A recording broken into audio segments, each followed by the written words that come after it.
Yes, मिन्हाजी Siraj जो थे मिन्हाजी सिराज जो थे वो के क्रॉनिकर थे, मतलब कि इतिहासकार थे। और उन्होंने ये सोचा है कि मतलब वो बहुत करीब से जो रज़िया सुल्तान है उसको जानते थे। तो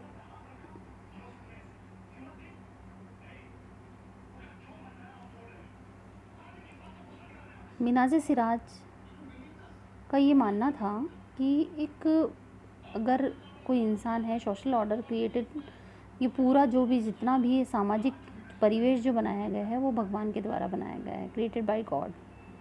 और women were suppose to be subordinate to man. और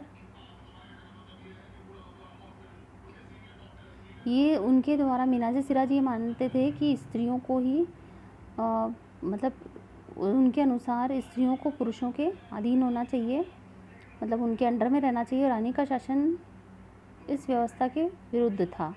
इसलिए वो ये सवाल पूछता है कि खुदा की रचना के इतनी सारी एक्सीलेंट क्वालिटीज़ उसके अंदर भी होते हुए लेकिन फिर भी वो क्या नहीं कर पाई, राज नहीं कर पाई। ठीक है, तो मिन्हाजी सिराज ने अपने इतिहास में कुछ ऐसा ही लिखा है। उसमें कुछ इंस्क्रिप्शंस जो हैं, कॉइन्स वगैरह जो मेंटेन किए थे उन रज़िया सुल्तान इल्तुतमिश की जो डॉटर थी, दिस वाज द कॉन्ट्रैक्ट और द क्वीन। एक और ऐसी जो हस्ती है जिसके बारे में हम अगर बताएं, आंध्र प्रदेश के अंदर वारंगल नाम से उस समय कातकीय वंश डायनेस्टी जो है उसकी एक रानी रही थी। और मॉडर्न आंध्र प्रदेश में रुद्रमा देवी नाम से उनका राज्य चला करता था। और उन्होंने भी उनमें उनके इंस्क्रिप्शन में भी कुछ ऐसा लिखा है। उन्होंने रुद्रमा देवी के नाम से मतलब काफ़ी टाइम तक राज्य किया था। और उन्होंने change her name, her inscription and the pretended she was man. और उन्होंने ऐसा प्रिटेंड किया था कि वो एक आदमी है।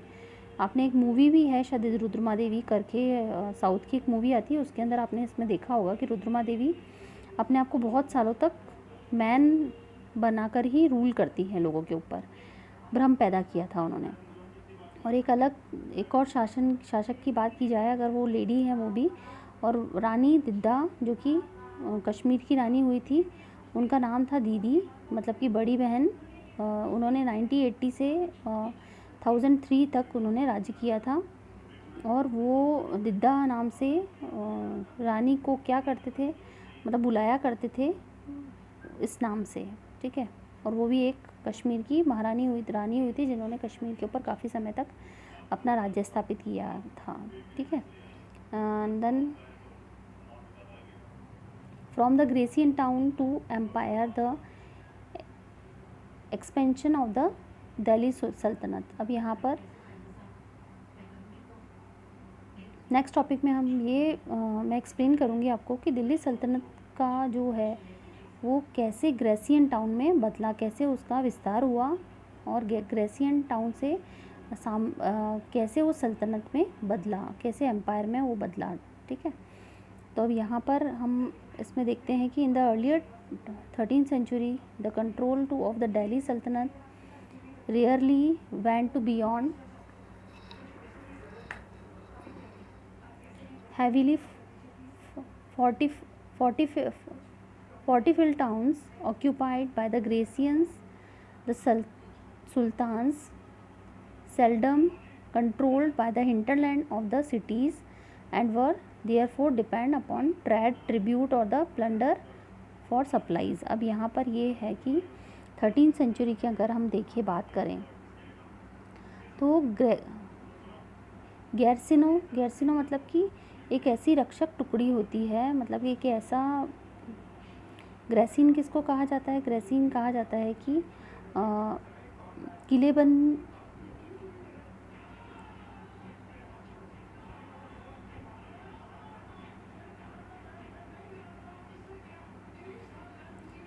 देखिए पहले तो हम हिंटरलैंड को समझने तो ज़्यादा बेटर होगा। What is the meaning of the hinterland? The lands adjacent to a city or port that especially it with good and service। कि मतलब हिंटरलैंड किसको कहा जाता है? किसी सिटी या बंदरगाह के आसपास के इलाके को, और मतलब क्योंकि शहर के लिए सारी गुड्स की जो नीड कंप्लीट होती है वो हिंटरलैंड के थ्रू होती है, ठीक है। तो ऐसी ही सामानों की पूर्ति हिंटरलैंड के थ्रू किया जाता है, मतलब भीतरी अंदरूनी जो जगह होती है किसी भी राज्य की उसको हिंटरलैंड कहा जाता है। और गैरिसन टाउन किसको कहा जाता है? गैरिसन टाउन कहा जाता है अ fort field settlement with the soldiers, कि पूरा किले बंद किया जाता है किसी भी किले को, किलाबंदी जिसको कहते हैं। फोर्ट फील्ड मतलब किलाबंदी, और सेटलमेंट विद द सोल्जर्स, और चारों तरफ यहाँ पर सैनिक रहते हैं, उसको गैरिसन टाउन कहा जाता है। ओके,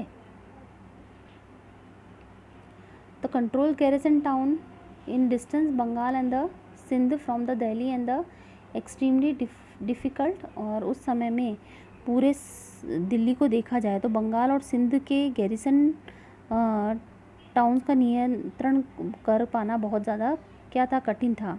क्यों कठिन था? क्यों ज़्यादा डिफ़िकल्ट था यहाँ पर उस समय में?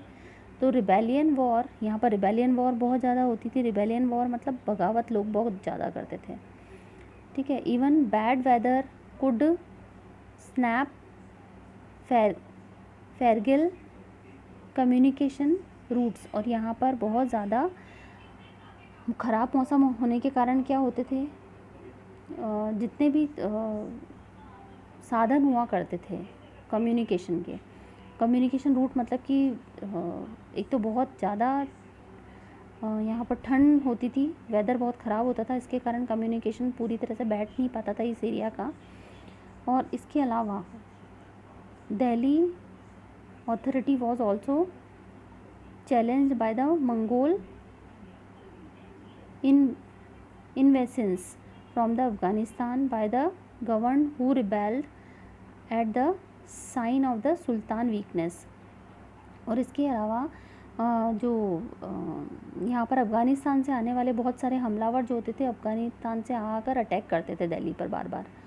और उस समय में सूबेदारों को बहुत बार उसके लिए प्रिपेयर होना पड़ता था, बहुत चुनौतियाँ मिलती थी, और उनको ज़रा सी भी अगर वीकनेस पता चलती थी, उससे दिल्ली मतलब सुल्तान की वीकनेस अगर उनको पता चलती थी, और फटाफट से वहाँ पर आक्रमण कर दिया करते थे। द सल्तनत बियरली सर्वाइव दीज चैलेंजेस। लेकिन सल्तनत फिर भी अपने आप को बहुत मुश्किलों से वहाँ पर बचा के चलती थी।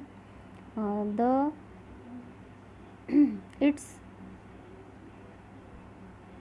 Consolidation occurred during the reign of the Ghiyasuddin Balban and further expansion under Alauddin Khilji's and Mohammad Tughlaq.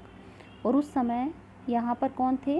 Ghiyasuddin Balban के शासनकाल में अधिकतर ज़्यादातर ये कंडीशंस पैदा हुई थी, और अधिकतर जो इसका विस्तार है, इसको बढ़ाया, एक्सप्रेशन किसने किया था? अधिकतर अलाउद्दीन खिलजी और मोहम्मद तुगलक के राज्य में दिल्ली का बहुत ज़्यादा विस्तार हुआ था, क्योंकि वो बहुत ज़्यादा ब्रेव थे, जिसके कारण उन्होंने आसपास के इलाकों को भी अपने कब्जे में कर लिया था। अब the first set of the campaigning, next topic is the first set of the campaigns along the internal frontiers of the सल्तनत आर्म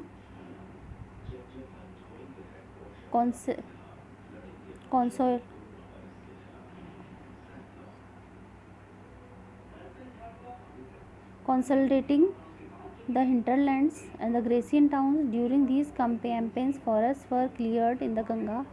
अधिकतर उस समय की भीतरी अगर देखा जाए इंटरनल फ्रंटियर्स को बढ़ाने के लिए, अगर अंदरूनी सीमाओं को बढ़ाने के लिए अधिकतर उन्होंने क्या कहा था? गैरिसन टाउन जो है, गैरिसन टाउन मतलब यहाँ पर क्या कि जहाँ पर सैनिक रह सके, उनकी जो सेटलमेंट है उनको बढ़ाया जा सके, उसके लिए उन्होंने क्या किया? अधिकतर गंगा के आसपास का जो इलाका है, गंगा और यमुना के आसपास का इलाका है, उसको जंगली इलाके को साफ़ वहाँ पर कर दिया गया था, जंगलों को साफ़ कर दिया गया था। And the pastoralists appealed from their habitat, और जहाँ पर भी आसपास के जो चरवाहे थे या फिर शिकारी लोग थे उनको भी वहाँ से जाने के लिए उन्होंने बोल दिया गया था कि ज़मीनें वहाँ पर खाली कर दी जाएं, क्योंकि वहाँ पर अब वो गैरेसिन टाउन बसाना चाहेंगे जहाँ पर केवल सैनिक ही रह सकेंगे। These land were the giving to peasant and the agriculture were the encouraged. और क्या किया गया, उसके आसपास की ज़मीनों के अंदर जो किसान हैं और एग्रीकल्चर से रिलेटेड जो लोग हैं उनको बसाया गया। New frontier garrison towns and the towns were established to protect trade routes and promote regional religion trade। और व्यापार के मार्ग मतलब ट्रेड रूट बनाए गए, व्यापार मार्गों की सुरक्षा और की खातिर नए किले बनाए गए। उस समय गैरिसन टाउन बसाए गए थे, ठीक है, जिससे उस रूट की सुरक्षा आसानी से हो सके। ये तो हमने अंदरूनी तौर पे उन्होंने क्या किया, ठीक है। अब यहाँ आता है कि second expression awkward long the external frontier. अब उन्होंने बाहरी विस्तार के लिए क्या किया, मतलब बाहरी सीमाओं के लिए उन्होंने of the Sultanate military expeditions into Sultanate India start during the reign Alauddin Khilji and the culminated with the Muhammad Tughlaq in their campaign. Sultanate armies captured elephant hordes and slaves carried away precious metal।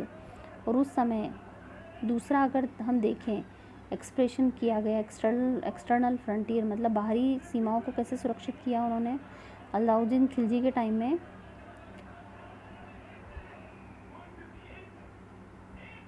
उन्होंने इसको control करने के लिए क्या किया, campaigns किए बहुत सारे। सेनाओं ने हाथी, घोड़े और गुलाम और मूल्यवान धातुएं जितनी भी थी वो अपने कब्ज़े में कर लिए थे, ठीक है। अब बात आती है by the end of the Mohammad Tughlaq's reign. और अब उस समय में मोहम्मद तुगलक जो था उसके शासन का अंत कैसे हुआ, तो 150 सालों तक 150 years after somewhat humble beginnings, the arms of the Delhi Sultanate had marched across a large part of the subcontinent. They had the defeated rival armies and the sized cities। अब मोहम्मद तुगलक जो है उसके राज्य का धीरे धीरे अंत होने जा रहा था और एक विशाल मतलब बहुत बड़ा युद्ध शुरू हुआ था जिसके कारण उसका अंत हो चुका था। और उसने बहुत सारे उस समय में जो राजा थे उनको परास्त कर दिया था, कई शहरों पर उन्होंने कब्ज़े कर लिए थे और सूबेदार और जो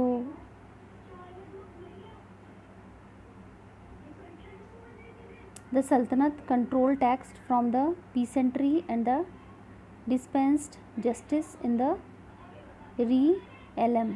और उस समय में मतलब सल्तनत को आर्मीज़ के लिए बहुत सारा पैसा चाहिए होता था, इसलिए वो टैक्स कलेक्ट करते थे पीसेंट से और वसूल किया जाता था किसानों से। But how complete the effective was its control over such vast territory. और इतने बड़े राज्य के ऊपर हम देख सकते हैं कि इतने बड़े जो राज्य है दिल्ली सल्तनत जो है, इतना बड़ा विस्तार विशाल क्षेत्र के ऊपर अगर हम देखें तो वो कितना इफ़ेक्टिव रहा होगा और कितना मतलब कितना मुश्किलें उसके अंदर आई होगी, कितना ये सारा मुश्किल था इसको कंट्रोल कर पाना।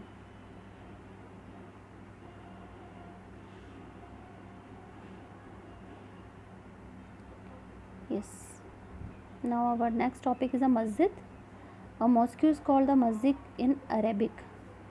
मस्जिद किसको कहा जाता है, अरेबिक भाषा, अरबी भाषा के अंदर मस्जिद का एक शाब्दिक अर्थ है जहाँ मुसलमान क्या करते हैं, literally a place where Muslims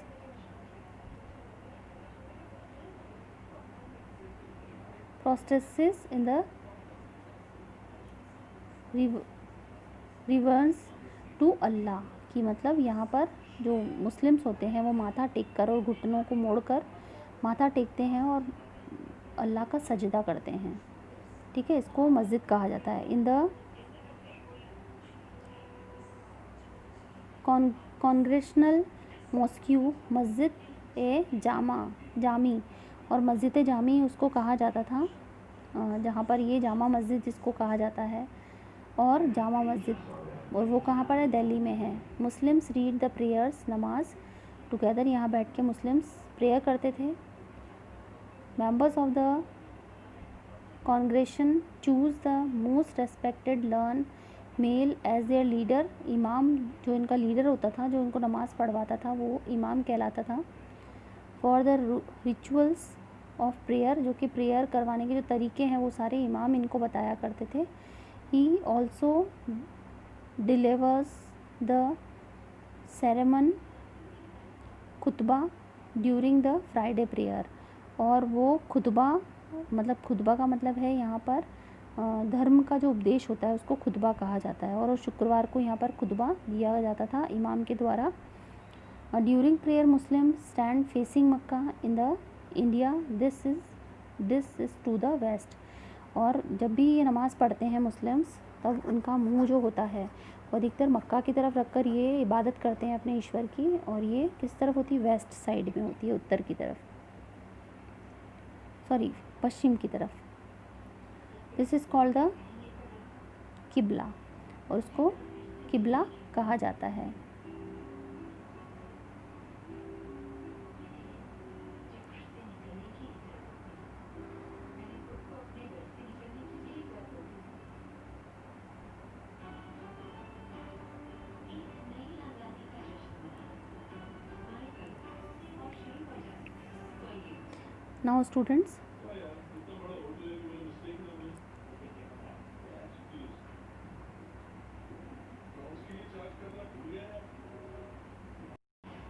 Now students, I finished